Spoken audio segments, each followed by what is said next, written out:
मैतेई समुदाय को ST list में शामिल करने के पिछले साल के आदेश में फेरबदल के हाईकोर्ट के फैसले के बाद मणिपुर में नई उम्मीदें।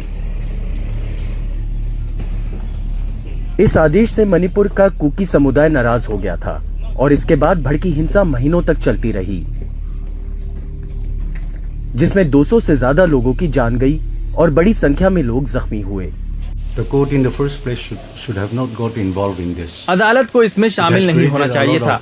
पिछले साल के आदेश ने यहाँ पर बहुत सारी आशंकाएं पैदा की, खासतौर पर उस निर्देश को लेकर जिसमें मैतेई समुदाय को एसटी लिस्ट में शामिल करने के लिए राज्य सरकार से कहा गया था। हमको तब और ज्यादा खुशी होती जब अदालत ने पूरी याचिका ही रद्द कर दी होती, क्योंकि संवैधानिक तरीके से ये तय करना केंद्र सरकार का काम है।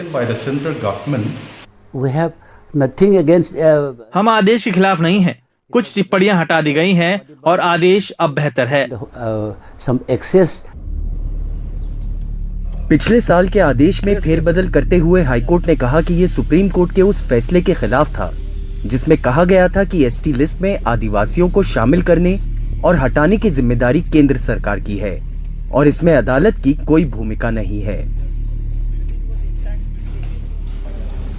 विपक्षी कांग्रेस ने मणिपुर के बीरेन सिंह सरकार पर हमला किया है और कहा है कि हाईकोर्ट ने अपने आदेश के एक हिस्से में फेरबदल किया होगा, लेकिन जिसमें राज्य सरकार से एसटी स्टेटस देने की मांग की गई थी वो पैरा अभी भी वही है।